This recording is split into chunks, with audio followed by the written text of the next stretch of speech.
What secrets might the dust of centuries conceal, those that reshaped the world or those that shattered countless lives? Join us as we turn the yellowed pages of history where an incredible saga lies hidden beneath layers of oblivion. Imagine a silent archive imbued with the scent of old paper. Here, in this sanctuary of the past, sunbeams barely pierce through ancient window panes, settling as golden dust on yellowed parchments, antique books, and folders darkened by time. Each sheet seems to hold echoes of long-vanished voices. Every ink stain whispers of events that once stirred the world. The air here is thick with history, saturated with the aromas of cellulose, glue, and secrets that have awaited their moment to be unveiled. It feels as though the very shadows of bygone centuries swirl within these walls, guarding countless forgotten tales, each one waiting to be heard anew, to be breathed back into life. This is a place where time stands still, where the past takes on a tangible form, allowing us to touch the silent testimonies of great and terrible events. But what if one of these isn't just a story, but a key to understanding the entire architecture of the modern world? A tale of unprecedented audacity, of a calculated, cold-blooded strategy that once irrevocably altered the global financial landscape. It's a saga of secrecy, trust, and a choice that shook the world, forcing a reevaluation of the lines between morality and profit. We will tell you how a small nation's bold decision became the bedrock for one of the most powerful financial systems, only to be forced, decades later, to yield to the tide of global change. Prepare to delve into a world of intrigue, high stakes, and inevitable compromises. Do you know what cold winds were already sweeping across Europe in the early 1930s? The encroaching shadow of the Third Reich was already stretching across the continent, threatening to engulf every country, every city, every soul in its dark grip. It was the eve of an era that promised unprecedented upheaval, destruction, and inhumane suffering. A time when fear drove capital into a desperate flight, like herds stampeding from an approaching storm, hearing thunderclaps beyond the horizon, feeling the earth tremble beneath their hooves from the escalating threat. Many already foresaw the inevitability of the coming catastrophe, feeling the air grow heavy with tension, like a string stretched to its breaking point, ready to snap at any moment. What happened in 1934, when the world had yet to see trenches but could already smell gunpowder? We are in 1934, on the border between Switzerland and Nazi Germany. Front lines weren't yet marked by trenches and cannons, peaceful landscapes weren't scarred by shells. But believe me, they were already clearly forming, in the minds of politicians, financiers, and millions of ordinary citizens, all sensing the impending horror. The atmosphere was electrified, like the air just before a storm, when every whisper of wind seems like an ominous omen. Have you ever felt that pre-storm silence, the kind that chills you to the bone when everyone understands? Not just a storm is coming, but something that will engulf the entire continent, changing it forever, erasing old boundaries and establishing new, bloody rules. At a time when some trembled with fear, others acted ruthlessly. Imagine Berlin, Gestapo offices permeated with the stench of interrogations and fear. Every room was a chamber where the echo of despair mingled with the cold detachment of torturers.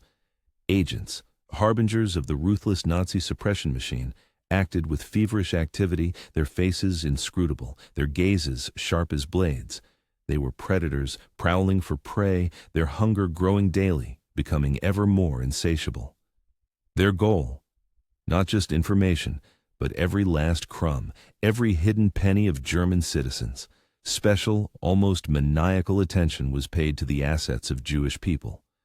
These people, just imagine, sensing the approaching catastrophe, desperately tried to save their possessions from inevitable confiscation and expropriation. They watched as homes, businesses, and valuables were seized, understanding that the next step would be the complete deprivation of everything. As if trying to safeguard tiny sparks in the encroaching darkness, to preserve something, anything, that might offer hope for the future. Could they have known that their money would become a target, that even in distant banks it wouldn't be safe? Every day brought new, ever more sinister news of escalating anti-Semitism and state-sponsored plunder, which had become common practice in Germany. Laws were passed one after another, stripping Jewish people of citizenship, rights, and property, trapping them in a snare from which there was no escape. And what was Switzerland doing? This small country, surrounded by chaos, found itself at a crossroads, its centuries-old tradition of neutrality hung by a thread. In response to this growing pressure, to this direct threat to its national interests, and even more importantly, its economic independence, the Swiss government faced a momentous choice. It was a moment of truth, determining not only the future of its banking sector, but the very identity of the nation itself. It had to decide, to be a passive observer, allowing external forces to dictate terms, or an active player, capable of defending its borders, both physical and financial, to become a victim or a game changer. What decision, in your opinion, was made under these conditions of maximum tension and uncertainty? The culmination of this tense political climate was a decision that resounded like a bolt from the blue, the adoption of the Revolutionary Banking Secrecy Act. Did it seem purely financial? No. This legislative act was, in fact, an act of unprecedented state defiance, a bold declaration of sovereignty and independence, a resounding statement of sovereignty that sounded like a true challenge. Switzerland, a small but proud country, deliberately threw down the gauntlet to dictatorial regimes that sought to seize the assets of others, like predators pouncing on defenseless prey, and Switzerland stood in the way of these predators. Imagine, from then on, revealing a bank client's name became a criminal offense in Switzerland. Unbelievable, isn't it? This wasn't just a fine or a reprimand. Violating banking secrecy was equated with serious criminal offenses, such as theft, fraud, or even murder. Bankers who breached this law faced actual prison sentences and hefty monetary fines, an unprecedented measure. This was more than just a step. It was a new era carved in stone, establishing a truly revolutionary standard of confidentiality in global financial practice. This law didn't merely protect clients. It created a formidable barrier that no one had dared to erect before. But what lengths did the Swiss go to protect their secrets this way, risking the wrath of powerful neighbors? At that moment, the world pondered a question that still echoes today. Was this a heroic act? A noble impulse aimed at protecting the innocent from tyranny and persecution, a kind of alpine shield designed to shelter those seeking refuge from the encroaching darkness? Or was it a brilliant yet cold and cynical business plan, strategically designed to attract capital from across the globe, transforming the tragedy of some into the prosperity of others? Was this humanitarian mission merely a cleverly disguised economic strategy? We will return to this question, sifting through every grain of truth through the prism of time, striving to understand the true motives and far-reaching consequences. Do you want to know a secret? The roots of Swiss neutrality run deep, like the roots of an ancient mountain cedar, into medieval alpine traditions. A small mountainous country, surrounded for centuries by perpetually warring European giants, was forced to seek its own unique path to survival, a path that would allow it to preserve its distinct identity and independence. Like a stream carving its way through rocks, finding a path where none seemed to exist. Separated from the rest of Europe by impassable mountains, Switzerland developed a unique culture where mutual aid and local autonomy were fundamental. Do you know what became its first defender? The Alps themselves. These jagged peaks and deep gorges were its primary, most reliable protector, a natural fortress difficult to conquer. This natural isolation fostered the formation of a unique national identity based on independence and self-sufficiency, like a mountain people hardened by harsh conditions who learned to value their freedom above all else. For centuries, Switzerland cultivated an image of reliability and neutrality, which became its most important, most valuable commodity on the global stage. It couldn't boast large armies or a powerful navy, but its word was valued, and its territory was considered safe. But at what cost was this reputation achieved, and what did it bring to this small but proud country? Do you truly believe a landlocked country without an abundance of resources could have thrived differently? Consider this: the absence of mineral resources and sea access, factors that ensure the wealth of other nations, forced the Swiss to seek alternative, less obvious paths to prosperity. They looked at their mountains not as an obstacle, but as a resource, a source of unique opportunities. For these mountains not only offered protection, but also presented an ideal place for safeguarding treasures, for creating a refuge where neither enemy armies nor political storms could reach. And do you remember the Swiss mercenaries? The history of Swiss mercenaries is a prime example of this, from the Vatican Guard protecting the Pope for 5 centuries to the courts of Europe. Their loyalty, discipline, and professionalism were their calling card. They were a living export, a symbol of martial honor and unwavering devotion to whoever hired them. Mercenarism, as a historical form of service export, not only brought essential capital into the country, but also strengthened its military independence, training thousands of men in the art of war. A paradox, isn't it? A country selling its soldiers who fought for foreign interests, yet remained neutral in its own conflicts, maintaining a unique balance between belligerence and peacefulness. This was the first step towards Switzerland becoming a reliable partner, albeit in a very peculiar way. But how did mercenaries give birth to bankers? The transition from swords to numbers wasn't instantaneous, but it was logical. In the 17th and 18th centuries, Swiss banks began actively serving the European aristocracy, especially those who feared for their assets. They provided asset preservation services during countless wars, revolutions, and political upheavals that shook the continent, compelling nobility and bourgeoisie to seek safe havens for their fortunes. Switzerland became a quiet harbor for restless capital, offering not only physical but also financial security during turbulent times. Here, behind high mountains and strict laws, aristocrats' money could survive any upheaval, be it wars, palace coups, or popular uprisings. In the 20th century, a quantum leap occurred, from exporting soldiers to exporting financial services. How did this become possible? The demand for reliable and confidential havens for capital grew proportionally with global upheavals. The First World War became a powerful catalyst for the influx of foreign capital, seeking safety amid widespread destruction and economic uncertainty. The interwar period was marked by economic instability and political turmoil, such as hyperinflation in Germany and the Great Depression in the United States, which further enhanced Switzerland's appeal, transforming it into an oasis amidst a turbulent sea, a place to escape the storms of the global ocean. But who was the first to appreciate this emerging phenomenon? Who understood its true power? The Rothschilds themselves, financial geniuses, were among the first to see a gold mine in Switzerland. Isn't that a testament to their foresight and strategic thinking? The Rothschild family, one of the most influential dynasties of that era, whose financial operations spanned the globe, was among the first to realize the potential of Swiss banks for preserving and securing their wealth. Global chaos? For the Swiss, it was fuel. Global chaos, paradoxically, became fuel for the Swiss banking machine, powering it with an energy that was destructive for others, but for them, a source of prosperity. Every revolution, every war, every economic crisis drove new waves of money into the serene alpine valleys, like tides carrying treasures from all corners of the world, depositing them on the shores of Swiss lakes. But who else took advantage of this unique sanctuary, created for a multitude of purposes?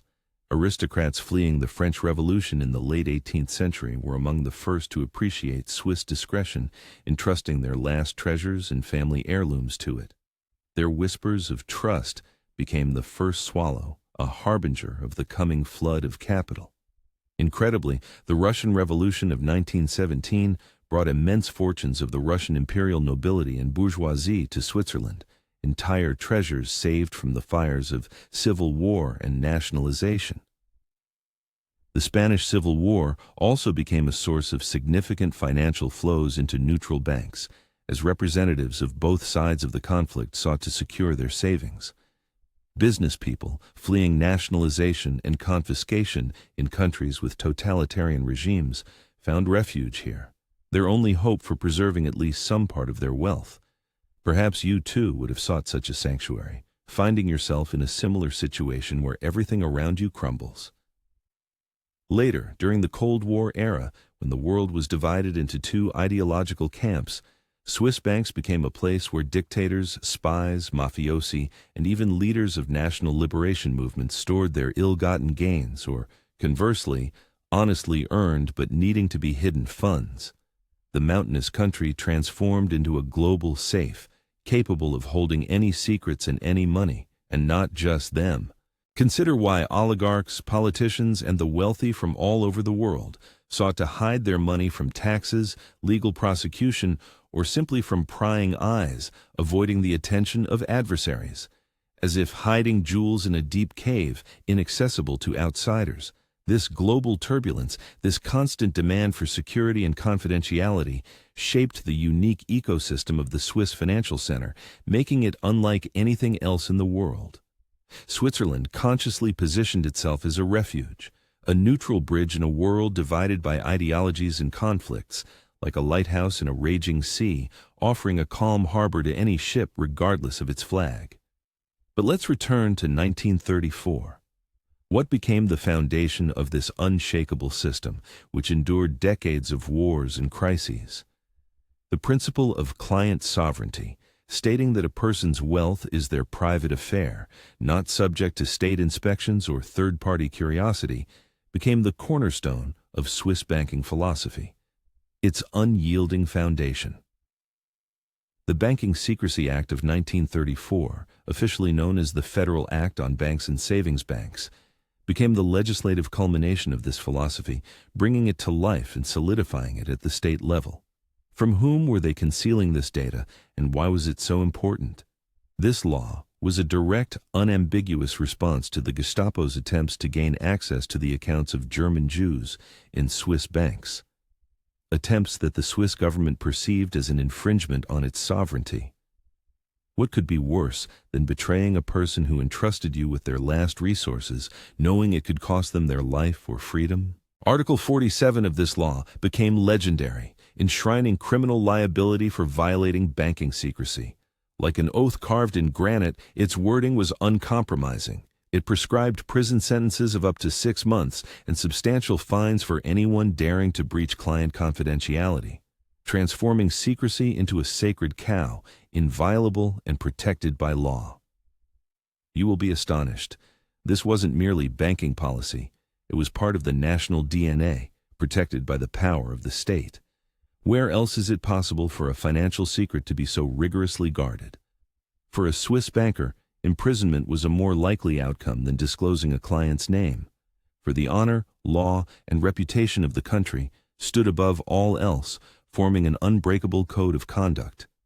It was this uncompromising stance that gave Swiss secrecy unprecedented reliability and appeal, like an unassailable bastion promising absolute protection. The legendary numbered account. Legends were told about it. It became a symbol of mystique and inaccessibility. But was it truly anonymous? Just imagine. The legendary numbered account, or Kontonummer, became a symbol of this unparalleled confidentiality, a household name in spy novels and Hollywood films. But it's crucial to dispel a myth. A numbered account was not entirely anonymous in the literal sense of the word. It wasn't a faceless void where money existed independently. At least 2 or 3 people at the top of the bank, the director, department head, sometimes a personal manager, knew the account holder. These were the key holders, a handful of trusted individuals who knew the client's true identity. However, for the vast majority of bank employees, and most importantly, for the outside world, including tax authorities and intelligence agencies, the client remained merely a sequence of numbers, an abstraction devoid of name and face. Correspondence to the client could be sent under the name of Mr. X or Law Firm X in a completely different country, creating an intricate web of anonymity where tracing the true owner was virtually impossible. This created an almost impenetrable shield of confidentiality, effectively separating the owner's identity from their assets, like an invisible wall that no external inquiry could breach. Banking secrecy extended not only to the name, but also to all transaction details, balances, and any account information, safeguarding every aspect of the client's financial life. And what if an account holder died? You'd never guess the trials awaiting heirs trying to prove their rights to these hidden assets, sometimes requiring years of litigation and unprecedented effort. Why was the system so unassailable? This system was more than just a mechanism. It was a philosophy built on trust and a deep conviction in every individual's right to the inviolability of their private property and personal life, like a fundamental principle of human existence elevated to the status of state law. The world lay in ruins, like a phoenix poised to rise from the ashes. And what was Switzerland doing at this time? It was entering its golden age, incredible but true. After the Second World War, which devastated much of Europe, Swiss banks entered their golden age, experiencing unprecedented growth and becoming a center of global financial influence. It was a time of unprecedented growth and influence. The Cold War era, with its constant threat of nuclear conflict and instability, created ideal conditions for the continued prosperity of the Swiss banking system, transforming it into an indispensable tool of geopolitics. Geopolitical tensions between East and West compelled many governments, corporations, and private individuals to seek a neutral refuge for their finances, like an ark in a raging sea of ideologies offering safety and stability. Money poured into Switzerland from all continents, from Latin American dictators hiding corrupt proceeds to Middle Eastern sheikhs seeking to safeguard their oil wealth. From European industrialists aiming to protect their capital from nationalization to American businessmen looking for ways to optimize taxes. It was a continuous flow, nourishing the Swiss economy like a mighty river emptying into a calm lake, bringing new strength and resources. Imagine a Swiss account. It's not just a bank, it's a symbol of status, wealth, and secrecy, like a magical artifact possessing incredible power. It became an integral part of any spy film, detective story, or thriller, symbolizing covert operations and untold riches hidden from prying eyes. The image of the Swiss banker, unflappable, discreet, unwavering, firmly entered global mythology, becoming an archetype of financial reliability. Switzerland transformed into a financial paradise, a kind of neutral oasis amidst a turbulent world, a place where one could hide from any storm, any crisis, any authority. But here's the question. What happened to this system, born to protect the innocent? Where did it turn? The system, initially created to shield the innocent from Nazi tyranny, transformed over time, altering its purpose. Like a river changing its course, it flowed in a different direction. By the end of the 20th century, it had become an ideal tool for tax evasion, money laundering, and financing illegal activities, losing its initial purity and moral compass. Indeed, it became a perfect sanctuary for gray and black money, for tax evaders and criminals who found a reliable hideout here for their illicit assets. How could this be? Like ghosts hiding in the dark, these funds existed outside the sight of global regulators, feeding the shadow economy and allowing criminal syndicates to flourish. Shocking. Who dared to challenge this citadel in the 21st century, a fortress that seemed impregnable? Not the Gestapo, not communist intelligence services, nor any authoritarian regimes, but the U.S. Internal Revenue Service, IRS, powerful and relentless, wielding unprecedented influence over the global financial system. Following the attacks of September 11, 2001, and the global tightening of financial controls aimed at combating terrorism and money laundering, the international community launched a full-scale campaign against offshore zones and banking secrecy. Like a crusade for transparency, where every hidden asset was viewed as a potential source of threat. How? The mighty United States declared war on Swiss banks, threatening with the full force of its economy, its sanctions, and its influence. What did this mean for a country whose strength lay in neutrality, in its ability to stay out of conflicts? The UBS case in 2008 to 2009 became a turning point, a true earthquake in the Swiss financial world. It was a gut punch. The Swiss bank, one of the largest in the country, was forced to disclose the data of thousands of American clients, as if breaking the seal on an ancient secret, revealing what was considered unbreakable. It was an unprecedented blow to the concept of Swiss banking secrecy and its inviolability, shattering the myth of untouchability that had been forged over centuries. Under colossal pressure from the U.S. and the European Union, who threatened sanctions, boycotts, and Switzerland's complete exclusion from the global financial system, the country faced a choice: preserve the principles that defined its financial identity or survive in a new, merciless reality. It was forced to surrender its primary value, to abandon the principles that had shaped its financial identity for centuries, admitting defeat, as if renouncing a part of its soul, the very essence of what it represented. And then, a sensation.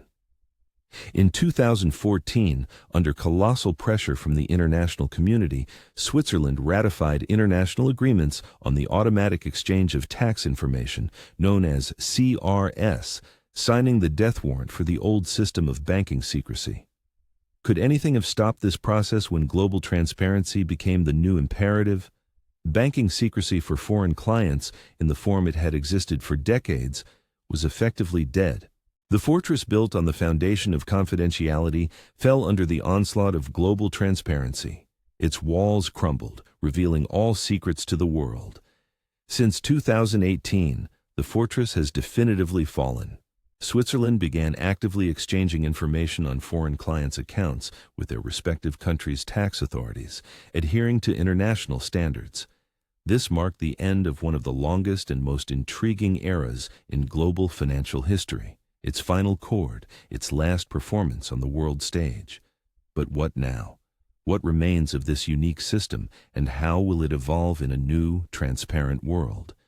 And so, here we are again, in this archive, turning the last pages, feeling the roughness of the paper under our fingers, realizing the weight of every word. It's time to reflect. What was it? What verdict can we render on this centuries-old story? Did Swiss bankers, once considered guardians of personal liberty and private property, the cornerstone of their philosophy, betray the ideals for which it all began? Ideals born in the fight against tyranny, meant to protect the innocent, becoming their last refuge? Or did they become accomplices to criminals and financial manipulators, enabling the laundering of illicit proceeds, tax evasion, and the financing of dubious operations, like shepherds selling their flock to wolves for personal gain? Or perhaps was the attraction of gray and black money part of their brilliant yet deeply cynical business plan from the very beginning, where moral principles gave way to the relentless logic of profit and national prosperity, prioritizing economic power over ethical considerations? This question remains open, forcing each of us to ponder the fragile line between heroism and pragmatism, between protection and complicity. As if watching a dance of light and shadow, where the boundaries between good and evil are blurred, and motives for actions are difficult to interpret unambiguously. What lessons can we draw from this grand saga of finance, power, and human nature, lessons that remain relevant in the modern world? The history of Swiss banking secrecy is a multifaceted mirror, reflecting the light and shadows of human society. It demonstrates how high principles can be distorted by economic interests, how noble intentions can lead to ambiguous consequences, like a reflection in a funhouse mirror, distorting the true picture. This story serves as a reminder that even the most unshakable institutions are not immune to change, to external pressures, and to internal temptations. For everything flows, everything changes, and what once seemed eternal eventually gives way to the new. It calls into question the absoluteness of neutrality in a world where capital has no national borders, where money moves across the globe at the speed of light, recognizing neither political nor geographical barriers. For money will always find its way, always seeking the most advantageous and secure refuge. Was there an alternative path for Switzerland? Or was it always a hostage to its unique geography and history, its destiny predetermined by these factors? What new forms of financial confidentiality will emerge in response to global regulatory tightening, like new shoots after a forest fire, adapting to changed conditions. And what does this mean for the future of the global financial system, where transparency becomes the new religion, where every movement of capital is tracked and controlled?